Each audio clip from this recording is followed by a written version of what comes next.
Vamos lá. No ar, mais uma etapa, né? Acho que agora dei uma coisa. Mais um capítulo dessa jornada bela, linda da FEBEX com Conexão Famílias Atípicas. Hoje, com o prazer de receber a Daniela Coelho, muito legal. A gente já conversou aqui em off, nos bastidores. Mais uma aquariana para contextualizar o mundo. Bom, vou fazer minha autodescrição. Seja bem-vinda. Muito obrigada. Faça a minha autodescrição e passo para você Claro. fazer, e aí a gente inicia o nosso bate-papo. Eu sou Milva, tenho 1,72 m, sou branca, tenho cabelo castanho, mas com luzes douradas. Estou vestindo um macacão de algodão que a minha mãe disse que é marfim. Eu não sei que cor é essa. Você. Eu sou Daniela, 1,54 m, magra. Agora eu tô com um conjuntinho social verde. Sou loira, de cabelo cacheado até a altura dos ombros, olhos verdes, branca caucasiana, né? Um pouquinho queimadinha de praia. Estou com uma maquiagem básica, porém um batom bem vermelho e argolas. E é muito bonita e muito simpática. Daniela Coelho, você é advogada, é consultora, você advoga em prol das mulheres, você é especialista em gênero e também. Isso a gente vai falar depois, porque aí já é a minha primeira pergunta. Primeiro eu quero saber, para que as pessoas também saibam, o que é uma especialista em gênero? Especialista em gênero é pessoas que buscam a equidade. Equidade é a gente buscar igualar a balança, né? Por exemplo, as mulheres estão em desvantagem, né, em todos os lugares, sofrem violência, nós morremos muito, nós sofremos assédio, nossos salários são menores, mesmo fazendo as mesmas horas, as mesmas funções que os homens. Então, tem todo esse movimento puxado por um movimento internacional, né? O Brasil é puxado pelos movimentos internacionais. Sim. Então, a gente tem as ODSs. E tem essa busca global, que é uma agenda da ONU, Agenda 2030, pela equidade. E o direito, né, vem oferecendo algumas especializações em gênero para que você se torne uma especialista para trabalhar tanto nas empresas com equidade, né, buscando melhores condições para as mulheres, ou no judiciário. Quando a gente fala do judiciário, né? Mas como que eu vou ser uma especialista em gênero? Eu, como advogada, atuo com uma perspectiva feminista. Uhum. O judiciário brasileiro, ele nada mais faz do que reproduzir um sistema do patriarcado, que é um sistema que está vigente há 5.000 anos. A gente tem um direito romano, um direito feito por homens para homens. Então, a gente coloca essa lente de gênero em todas as cadeiras do direito e a gente tem um atuar com essas lentes de gênero. Então, por exemplo, né, quando a gente faz uma ação de divórcio, a gente vai minimizar as perdas patrimoniais para a mulher.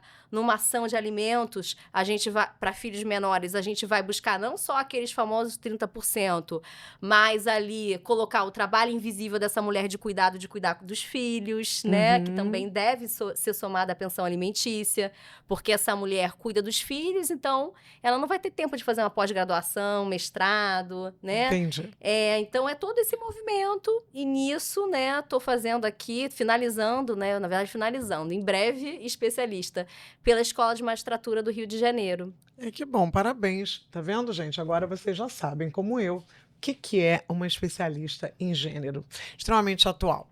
Bom, como nós somos o Conexão Famílias Atípicas e nos direcionamos também para o público, né? Dentro dessa perspectiva, eu queria saber como o nicho PCD entrou na sua vida. Como foi isso? Olha, o nicho, eu não tenho vergonha de falar, porque acho que isso é uma realidade da grande maioria das pessoas, pelo menos que se vê mãe atípica. Eu não tinha noção da deficiência até sentir lá na pele. Sim. Quando nasceu meu filho, Davi, que em breve faz 5 anos.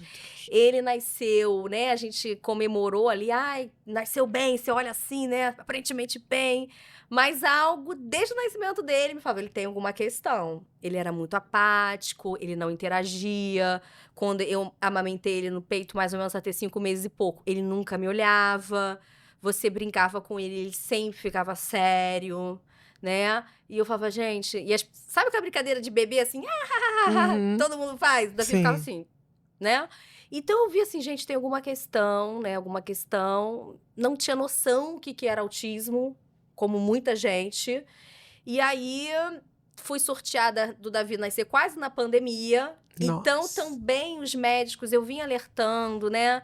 A pediatra que acompanhou o Davi quase até os 2 anos, eu falei, Davi tem muitas questões, tem muitos atrasos, acho que ele tem problema de audição, ele não, você chama ele, né, chamava ele, ele nunca virava para escutar de onde vinha o som, não falava. E aí, enfim, foi muita peregrinação, mas sempre seguindo o meu instinto de procurar tudo que era Mãe, né? profissional, mãe. Mãe é instinto. Até que o final de semana, na casa de 2 grandes amigas minhas, beijo, Denise e Ani, lá em Teresópolis. Teresópolis. A Denise é mais neurogeriatra, assim, né? E ela falou assim, Dani, deve ter alguma questão, eu vou te indicar uma neuropediatra. Uhum. Acho que você tem que ir mesmo. E aí, cheguei ao laudo, 2 anos e 4 meses. Que eu reconheço que é um lugar de muito privilégio. Sim, Né? você De ter muito laudo... acesso. É um laudo que você consegue uma intervenção precoce. E, infelizmente, a gente sabe que no sistema público essas crianças são diagnosticadas. Às vezes demoram 5 anos e não conseguem um laudo. Exatamente. Já tive mães aqui nessa situação, infelizmente. Sim. E aí, me vi ali... Bom, diagnóstico de autismo, que é isso? Ele é nível suporte? 3, severo, né? sim. Ainda não fala, muitas questões sensoriais. Como todo autista nível 3, vem com muitas comorbidades, que a gente ainda vai descobrindo, porque ele é muito novinho. Estereotipias também já não? Tem estereotipia. Já com 5 anos. Tem. Ele tem muita estereotipia, trabalha muito isso na terapia ocupacional. Ele pula muito, ele fica horas pulando ou correndo ao redor dele mesmo, Sim. né? Então, isso, né? Ele tem aquela sensação que ele gosta, mas ele faz isso até ele cair no chão. São muitas questões sensoriais, né? E são muitos desafios, né? E aí eu me vi nesse mundo PCD. E aí como você foi se apaixona. Isso pra você? Como é que era a sua vida antes do Davi e depois? Porque as mães...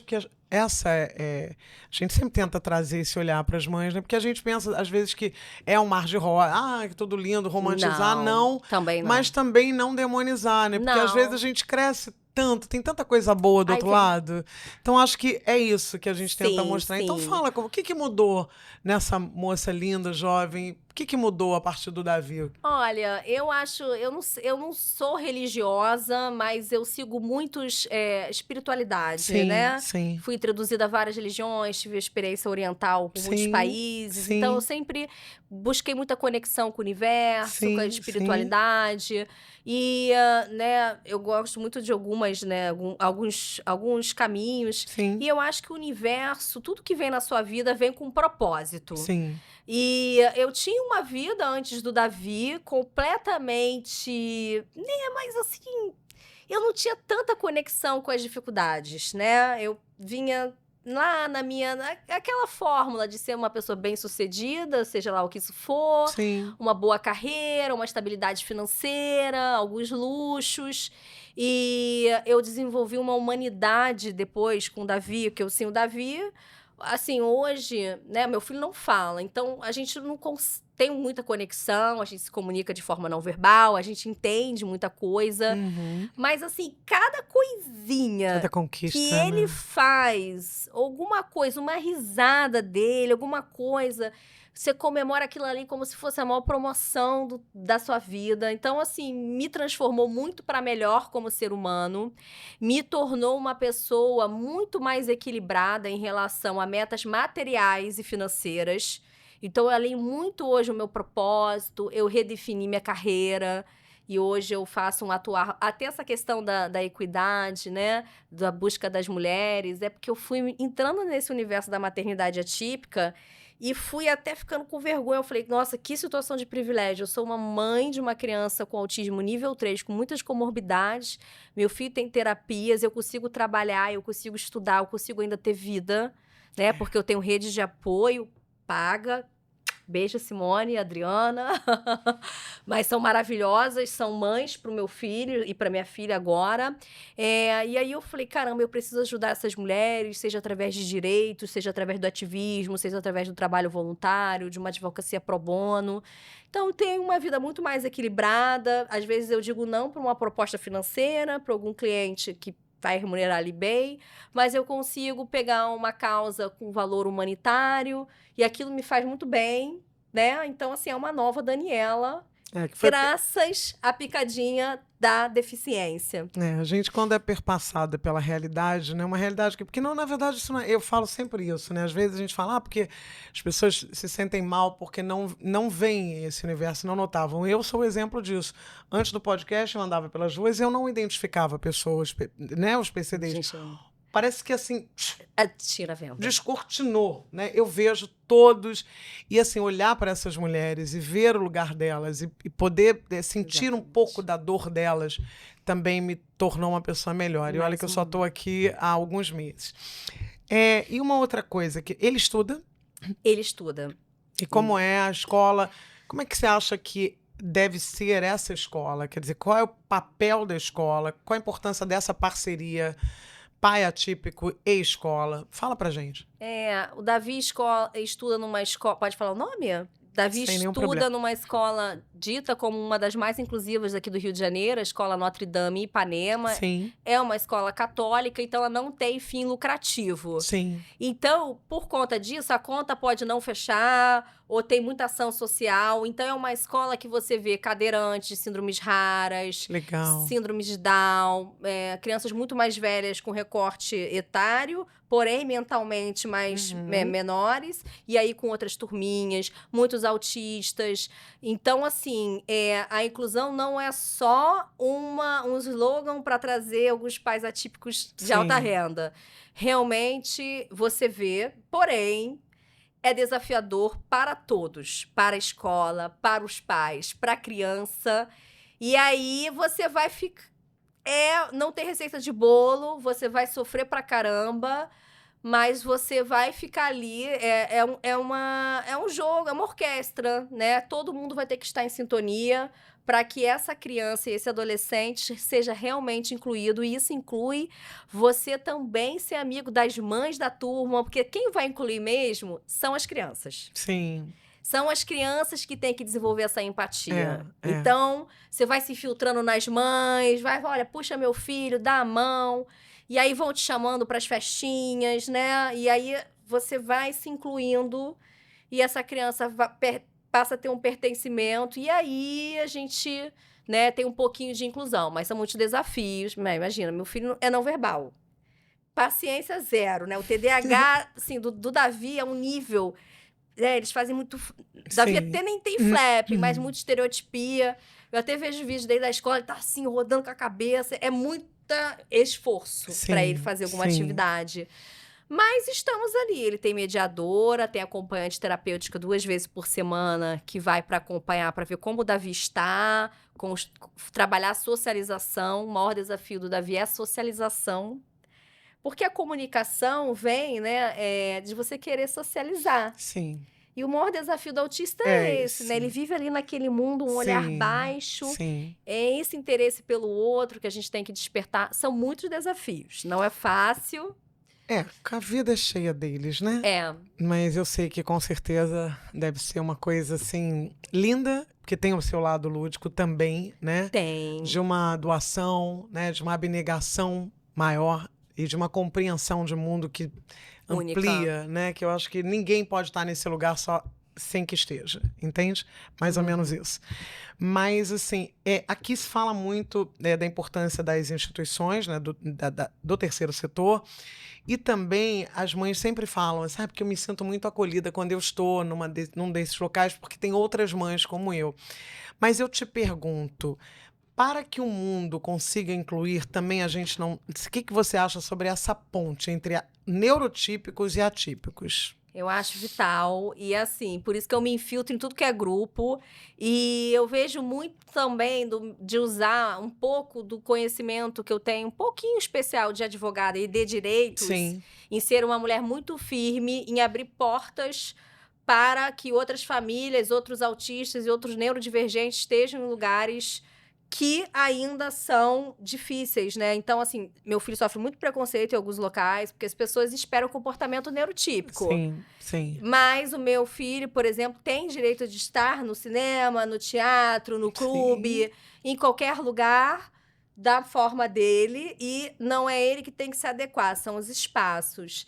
Então, eu acho que tem que ter essa troca do neurotípico, porque neuroatípico, porque no final de tudo, somos seres humanos. Sim. E até essa oportunidade que eu vejo, né, de você trabalhar a inclusão na primeira infância, por exemplo, dessas crianças e dessas mães que têm o privilégio de conviver com meu filho Davi, Sim. essas crianças, elas vão abrir para outras questões Sim. raciais, questões de neurotipicidade, porque você vai se tornar... A gente... Todos somos seres humanos. Não tem categoria de ser humano. É típico, é atípico. E o que gera o preconceito é o desconhecimento. Se você tem contato, se eu tô tendo contato com a Daniela, eu tô conhecendo a Daniela. De repente eu vou descobrir um monte de coisa legal da Daniela. Sim. Eu acho que deve ser a mesma coisa com a criança, a típica e a neurotípica. Exatamente, exatamente. É uma oportunidade de você desenvolver a empatia, porque hoje aí eu trabalho também com consultoria nas empresas e nos espaços. Sim. E aí eu vejo, às vezes, a gente chega assim, né, em empresas, né, assim, a galera, uma faixa etária um pouco mais velha, aquela formação maravilhosa, universitária, inclusive no exterior, mas você tem que fazer um esforço para dar um letramento numa coisa que deveria já ser inata, né, desde pequenininho, mas não foi, né? Não foi, aí você tem que fazer treinamento, rodas de conversa, consultoria, capacitação para desenvolver a empatia. Sim. E que talvez essas escolas mais inclusivas, isso vai se tornar um soft skill, uma habilidade que vai ser diferencial no futuro, né? Sim. Você trabalhar com pessoa trans, com uma neurodivergente, olha que equipe maravilhosa. Sim. Você vai botar 10 pessoas brancas, caucasiano, hétero, oriundo da escola X, pertencente a um bairro X, a tomada de decisão vai ser igual. Sim. Né? E eu acho que aí tá a beleza. E eu acho que tá por aí o futuro também. Sim. E você acha, assim, o mundo já mudou muito, acho que a gente tem evoluído, mas o que você acha que falta? Você falou, por exemplo, dessa adaptação, né? A gente vê que, por exemplo, eu entrevistei uma mãe que teve uma movimentação dentro do Vasco da Gama e conseguiu um local preparado para que as famílias atípicas possam levar seus filhos, principalmente dentro do TEA. Sim. Com abafadores, né? Muito... Como você acha que está caminhando essa evolução? Eu acho que está caminhando muito bem. Claro, não na velocidade que nós, famílias atípicas, gostaríamos. Sim. Mas eu acho que a gente sempre tem que fazer esse exercício de ver que as coisas estão evoluindo. Antes você não via pessoas com deficiência nos espaços. Sim. A gente tinha, inclusive, leis. A gente tinha um depósito humano, que foi até acho que é Barbacena, que foi conhecido como Holocausto Brasileiro, que era um local que todo mundo era depositado lá, as pessoas neurotípicas, as pessoas deficientes, que se chama, até tem um documentário chamado Holocausto Brasileiro, em Barbacena, um hospital psiquiátrico, e eram pessoas, e outra coisa, lá eram depositadas também aquelas mulheres, assim, que não eram, ou sei lá, o marido morreu, ficou uma viúva rica, aí falavam que ela era maluca e ela eram internadas compulsoriamente, as pessoas lá. Então, lá morreram dezenas. É muito triste essa história. Eu estudei bastante porque é um período muito triste do capacitismo do Brasil. Sim. E se a gente for ver, né, tem um movimento internacional que puxa. Sim. Por isso que é muito importante os movimentos sociais, especialmente internacionais, e aí vem a pressão internacional sobre o Brasil, e o Brasil sempre correndo atrás ali do prejuízo, né? E aí veio a nova lei, né, da pessoa com deficiência, teve uma reforma muito grande, e aí que veio o movimento forte das mães atípicas, né, da Fátima Adequante, da Berenice Piana, e a gente tem praticamente uma revolução nos últimos 10, 15 anos. Antes, essas pessoas eram invisibilizadas, elas eram trancafiadas, elas não trabalhavam jamais, elas não iam à escola e eram muitas das vezes até encarceradas, né? Assim, aquelas pessoas que ficavam retidas nos apartamentos, porque a família era uma forma de proteção. A sociedade também não sabia acolher. E aí a gente vê esses últimos anos esse movimento das mães indo para fora, querendo colocar os filhos nos espaços. E a minha sócia é mãe de uma autista adulta, nível 2. Sim. E ela levou... Aí você vendo as famílias que se empoderaram mais e conseguiram levar essas crianças, esses adolescentes, para uma formação universitária, e agora elas pressionam por trabalho. Olha, a lei de cota tá aí, de PCD, quero nossos filhos trabalhando também, a gente quer produtividade. Isso é muito importante. Estamos evoluindo a Sim. passos lentos, mas também não dá só pra gente reclamar, senão a gente não tem fôlego para continuar na luta. Eu penso. A questão do trabalho, ser produtivo e perder o benefício. Isso eu ia chegar lá. Tá. Uma outra coisa, você falou uma frase muito interessante. Você falou, como advogada, temos menos poderes do que como uma mãe ativista. E aí, por exemplo, eu ia entrevistar uma pessoa que não pôde vir, teve um problema, e ela disse que estava numa luta lá por alguma questão de plano de saúde. É a nossa luta. E foram apenas 20 pessoas. Ela disse, se tivessem ali 200 pessoas, certamente... Eu sou uma dessas 20. Então, Mas também pelo lugar de privilégio, estava 40 graus, foi essa semana. A maior parte das mães desse movimento, são mulheres da Baixada Fluminense. sim. Não tem com quem deixar seus filhos. Sim. E é caro vir para o centro do Rio de Janeiro. Caro. Então, e são crianças e adolescentes muito comprometidas. Então, é aquela coisa Acaba assim... não tendo esse apoio para poder... eu tô nesse movimento desde o início, porque eu também sou um caso de descumprimento do plano de saúde. Eu tenho uma liminar com multa diária de R$1.000 para o tratamento do meu filho. Sim. Simplesmente o plano a 1.000, né? Eu posso falar público, o processo não está sob segredo de justiça, né? Do meu filho. Exatamente eu quis botar, porque eu falei, eu vou dar muita publicidade, que os outros processos lá do meu escritório, eu protejo as famílias. Eu sempre presto segredo de justiça para a saúde, porque infelizmente hoje os planos de saúde jogam no Google para ver se já processou outro plano. Tá louco isso. Então, é muito importante para os advogados pedirem o segredo de justiça. Eu sempre peço para a saúde. Tá muito louco. E a CPI foi embargada, né? Então, essa loucura, né?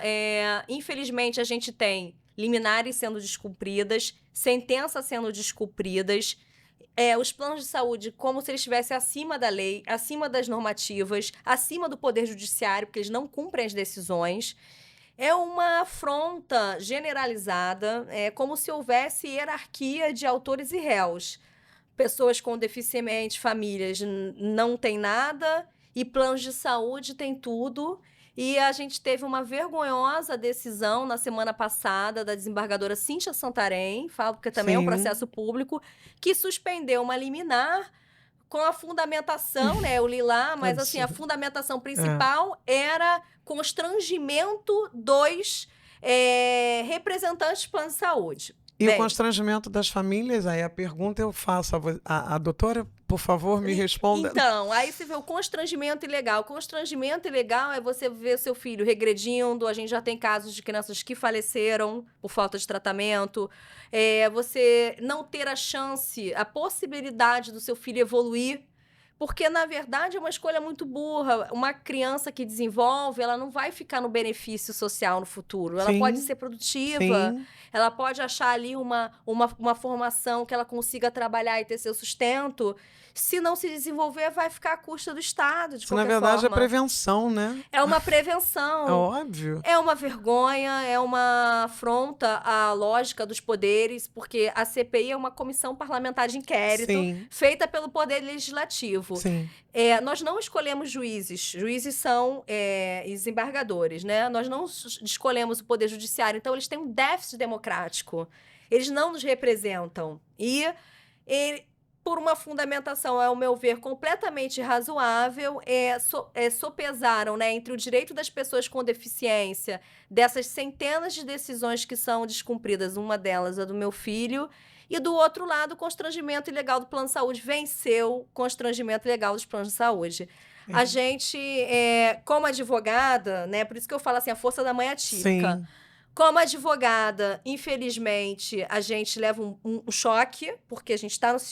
Nós somos operadores de justiça. Mas você não tem como confrontar, ter essa autonomia para Não temos, mudar isso. somente recurso que já foi interposto pela equipe do Fred Pacheco. Sim. Porém, como ativista, a gente bota a boca no trombone e vem pra luta. E aí eu faço bem esse posicionamento. Aqui eu tô como ativista, mãe atípica, falando do caso do meu filho, até para ressalvar os casos, os processos judiciais, que eu também estou à frente de um escritório, então, para preservar isso. Isso aqui, eu falo pelo ativismo. O ativismo é a esperança que a gente dá para as famílias. Eu uso todas essas questões que talvez eu tenha um pouco mais de oportunidade de estar nos espaços, que a maioria das mães não consegue nem sair de casa. Sim, porque não tem uma rede de apoio para que ela possa disponibilizar e simplesmente, vou lá em tal movimento. Não consegue, não consegue por dinheiro, por falta de tempo, falta de rede de apoio. Mas assim, eu sou daquelas, assim, a gente cai atirando, levanta e vambora. É um grupo pequeno agora, mas é muito grande, né? Por exemplo, a gente apareceu, agora foram 20 e poucas lá nessa última manifestação. Mas somos quase 500. É muita mulher. E a gente tá bombando na rede social também, gente. E se você tiver a oportunidade de ter uma rede de apoio, vai lá ajudar esse ativismo lindo para conseguir direitos para vocês também, para os filhos de vocês, né? Sim. E aí, a gente estava falando do plano de saúde, aí eu te pergunto, o setor privado, né, que a gente fala tanto de responsabilidade social, tem que ter responsabilidade humana também, né, porque está tudo dentro desse contexto. Tudo. Você acha que as empresas privadas, elas estão abrindo os olhos, elas estão aceitando, elas estão receptivas para esse novo viés, para esse acolhimento? Então, por isso que eu migrei. Na verdade, eu vim de transição de carreira. Minha primeira formação foi Relações Internacionais. E aí eu trabalhei em empresas, segui carreira executiva. Depois eu fiz um MBA executivo na FRJ, fui executivo em algumas empresas. E eu saí da carreira executiva pela falta de humanidade das empresas. Porque eu tinha chefes que, assim, por exemplo, vou dar duas situações assim, que me marcaram muito. O melhor candidato era negro, né? Por exemplo, um engenheiro negro formado pela UERJ. Sim. E meu chefe olhou nos meus olhos e falou assim, ele não tem o perfil da empresa. Falei, e assim, eu fiz um processo maravilhoso de muitos meses com a área técnica. E jamais você vai ter escrito, não, é porque ele é negro. Claro. Mas tá subentendido, né? E aquilo ali, muitas outras questões, eu tô dizendo uma. Eu falei, meu irmão, esse sistema eu não vou coadunar. E tanto que eu me retirei do processo seletivo. Mas também depois eu fui mandada embora na empresa. Outras questões, por exemplo, né? E eu tive muita sorte de ter sido da carreira executiva muito cedo. Muito cedo. Então já era gestora. Menina ainda. É umas loucuras. Depois é muita coisa, muita experiência, muita bagagem, desde muito cedo. E aí, por exemplo, chefes também falam assim, olha, ela tem 2 filhos, ou tem 3 filhos, não dá. Porque esses filhos vão adoecer. E as melhores mulheres, né, ficavam para trás nos processos seletivos. E eu passei a quebrar vários códigos de ética de empresas que eu atuei, para falar para algumas mulheres, não fala que você tem filho. Né? E falava e dava algumas dicas ali de como prosseguir. Eram mulheres fantásticas, com os melhores currículos. E assim, a gente sabe que uma mulher mãe, nas empresas, ela vai ter um olhar... Não, assim, eu não sou misógina, homens, assim, ao contrário. Eu trabalho muito bem em parceria com homem. Mas uma mulher mãe que trabalha em casa, dá conta da educação, cria filhos, ela vai para a empresa com outro olhar. Ela tem uma multitask, ela é multitarefa. Ela é uma força muito importante nas equipes. E aí, nisso tudo, eu quase com 30 anos falei assim, meu irmão, eu tenho que mudar de carreira. Eu não vou perpetuar nesse sistema. Aí vim pro direito...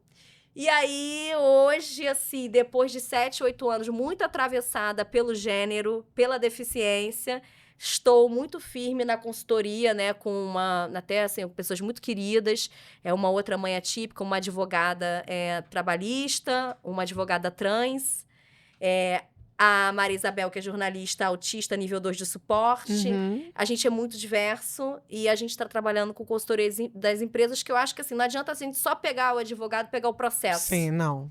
A gente tem que trabalhar Lá as pessoas a nas base, empresas. né? E as É. empresas hoje não é só movimento ESG, não é só agenda internacional, não é só boas práticas corporativas. São leis brasileiras também, como as leis, por exemplo, né? Você tem mais de 100 empregados, você tem que seguir a lei de cotas.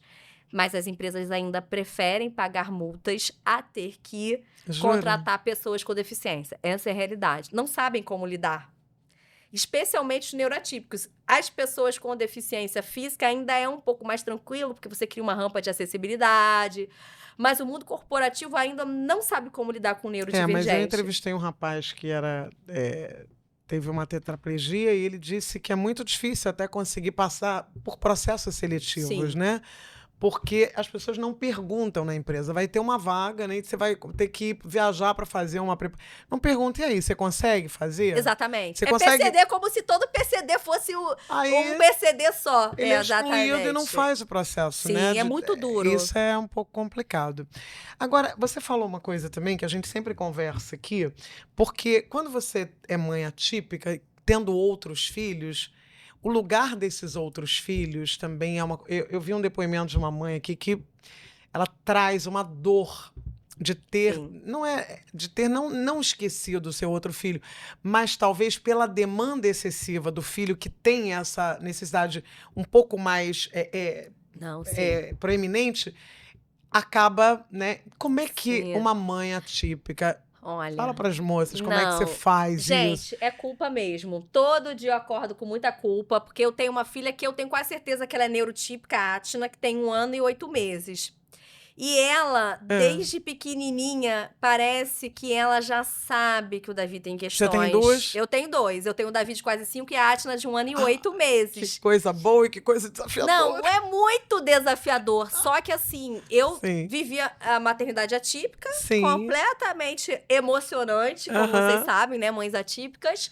E depois veio a Atna agora totalmente normal nos marcos de desenvolvimento e com pouca necessidade. Por mais que ela seja mais nova, por exemplo, a Atna, ela tem noção do perigo já. Sim. Ela responde, ela sinaliza. Por exemplo, a Atna pede água.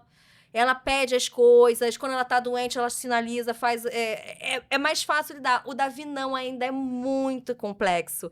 Então, a gente vê, assim, que a Atna e Davi é 80% de atenção pro Davi, com as questões dele. Davi tá bem, tá isso, tá aquilo, tá regulado, se alimentou. Porque a gente, né, a gente tem que sempre antecipar. Sim. Sempre trabalhar para ele não entrar numa crise. Sim.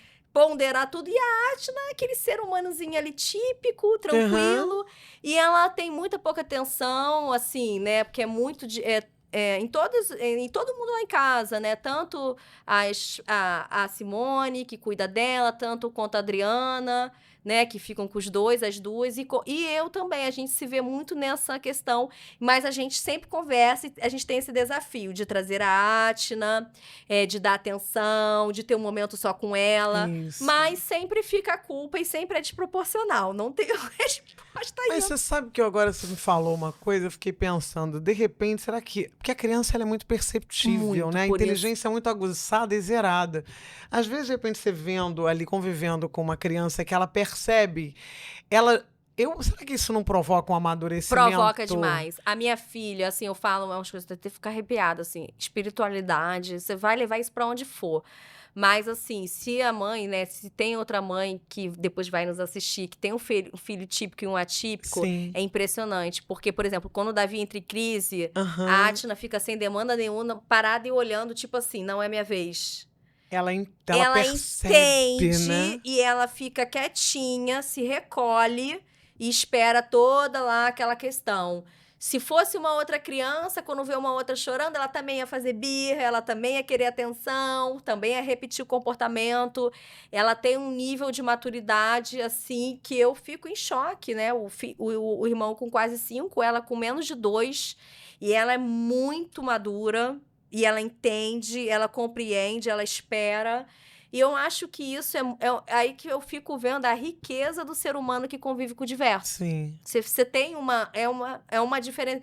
E fico vendo, nossa, como ela será um ser humano bom e genuíno. E você está trazendo, de repente, um conforto para muitas pessoas que vão nos ouvir, né? Ai, que tomara. De que, de repente, você que tem um filho neurotípico e um atípico, eles estão crescendo juntos. Não fiquem com essa culpa. Exatamente. Não, e muito importante, eu me lembro que eu fui muito, assim, vamos dizer, muita gente falou assim, não tenta o segundo filho, Sim. a chance é não sei quantos por cento Sim. e tal. Eu escutei alguma coisa no meu coração falar assim, vai lá e tenta. Eu sei que há uma probabilidade do segundo Sim. filho também vir neurotípico, Sim. mas eu acho que seja neurotípico, típico, mas você ter uma possibilidade, se é possível vir um Sim. irmão, uma irmã, Sim. porque a gente sabe que nós não somos eternos e essas crianças nível 2, nível 3, a gente faz muita terapia, mas eu tenho a possibilidade de trabalhar também com autistas adultos e conhecer famílias, aí a gente vai para outros direitos. Agora, sim, por exemplo, né, a gente luta pelo direitos às terapias e à medicação, mas esses autistas vão crescer, vão se tornar adultos, e aí vem o planejamento sucessório, patrimonial, a busca por benefícios, porque muitas das vezes essas pessoas ficam improdutivas. E a gente entra aí, desculpa te cortar, porque a gente tem pouco tempo, eu vou ter que Sim. otimizar. E aí a gente entra nessa outra questão de que muitas vezes esses pais, eles ficam inibidos também de ter as suas carreiras, né? Total. E aí o que acontece? O LOAS, né? Eu queria que você falasse. Tem alguma previsão para uma percepção nova sobre o LOAS? Eu defendo um LOAS mais humanizado, porque a gente tem um recorte hoje muito baixo. Sim. E aí vai ter muita fraude, porque você tem que ter uma renda muito dividido pelo número de pessoas Irrisória. irrisória, cerca de 1/4 do salário mínimo por pessoa residente na casa. E assim, a gente sabe, por estatísticas mundiais, que a deficiência consome 1/3 do orçamento Sim. da família. Então, eu mesmo judicializo, e a gente está tendo alguns sucessos aqui no Rio de Janeiro, que mesmo que a família tenha uma renda superior, ela tem direito ao LOAS, porque a pessoa com deficiência, a criança e adolescente, ele vai precisar desses recursos para uma adaptação na medicação, é uma terapia, é uma ida a um esporte, é oportunidade de lazer, que agora a gente tem muita lei que beneficia os espaços para concederem desconto Sim. para as pessoas com deficiência. Então, por exemplo, meu filho vai em tudo que é coisa, ele paga meia ou é isento. É isso. Então, o dinheiro possibilita que as pessoas com deficiência e as famílias tenham um pouco mais de dignidade. A gente está falando de um salário mínimo. E de rever que se você tem uma empregabilidade, você é excluído do LOAS, você não pode ter trabalho. Como é que a pessoa não tem trabalho? Essa é outra questão. Eu vejo muitas mães atípicas que têm medo de perder o benefício do LOAS, que é o certo, tem aquele salário mínimo, Sim. e que aí vai aumentar aquele fator lá da renda da família. É desumano. Assim, o que eu fico em choque é que as políticas públicas, elas não andam juntas com a lei, com a realidade. Então, a gente tem esse choque desumano, né? Porque assim, a mãe não pode trabalhar porque ela vai perder o LOAS, que é o certo. Mas, por outro lado, se ela desenvolvesse uma carreira, pode ser sim que ela ia ganhar 4, 5 vezes mais do que o LOAS. E ia poder criar uma rede de apoio para essa pessoa, para essa Exatamente. criança, e iria poder preparar melhor essa pessoa, essa criança que um dia vai crescer, para a gente não entrar no capacitismo. Essa pessoa ia ser inserida no mercado de trabalho e vai sobreviver, porque ela vai crescer. Eu tô fazendo muito agora ativismo para o mercado de trabalho para as mães atípicas. Sim. Porque eu tô trabalhando muito isso também no meu ativismo e nas empresas, no sentido que as empresas têm que flexibilizar para as mães atípicas. Sim. Cara, essas mulheres, elas são incríveis. Eu trabalho com advogadas de mães atípicas. Sim, são incríveis mesmo. As pessoas que lidam com pessoas neurodiversas, elas estão acostumadas num ritmo, numa frequência, então elas dão muita conta. Sim. E assim, por demanda, você dá aquela tarefa para aquela mãe atípica, ela vai fazer. Porque ela dá conta, ela tá acostumada a lidar com coisas muito piores.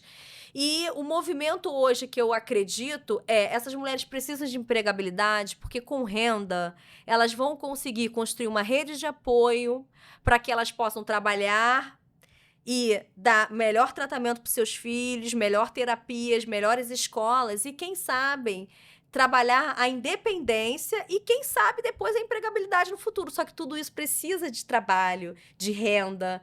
E a gente condenar uma família a um salário mínimo pelo BPC é muito pouco. Mas também eu tenho muito esse cuidado, porque assim, a mãe olha nos meus olhos e fala, mas doutora, e se eu perder o salário mínimo do LOAS? E aí eu falo, olha, é complexo. A senhora leva isso para casa, matura, pensa bem e vê se vale a pena assumir esse risco. E é uma política pública muito ineficaz, porque você deixa essas mulheres invisibilizadas dentro de casa, cuidando dessas crianças e dos adolescentes. E como a gente está aqui representando o terceiro setor, eu queria que você falasse da importância dele. É vital o terceiro setor, cada vez mais. E eu vejo... tudo funciona no Brasil sob pressão social, né? Se a gente for ver direitinho, né? Tudo no Brasil é pressão. O que não é pressionado não vai para frente. É como se fosse varrido por debaixo do tapete. Sim. Então, o terceiro setor ele tem um papel fundamental em pressionar. É uma panela de pressão ali ligada ao máximo e pressionar toda essa estrutura de poderes, da política, do legislativo, do judiciário, do executivo. É como se fosse ali uma argamassa fundamental. E eu acho tão importante quanto os poderes, né, assim, formais. E eu acredito, às vezes, até mais no terceiro setor, que muitas das vezes tem ali uma organização, né, sem fins lucrativos, muitas vezes formado por pessoas muito ativistas, que são atravessadas por aquele problema. Ela não é manobrar um elefante, né? Eles vão saber... talvez ali fazer uma coisa melhor. Então, com certeza. eu acho que o terceiro setor é o principal hoje. E nós precisamos quebrar esses paradigmas, né? Que tem tanta gente que estigmatizava o terceiro setor, tem muita gente boa, trabalhando com seriedade, com envolvimento, fazendo trabalhos nobres dentro do terceiro setor. Muito. Bom, deixa eu ver aqui meu tempo. Olha, é tanta coisa que eu queria falar com você, de medicação. Só para uma mulher esclarecida, ativista, tá aí apaixonada por a causa, seu filho é medicado?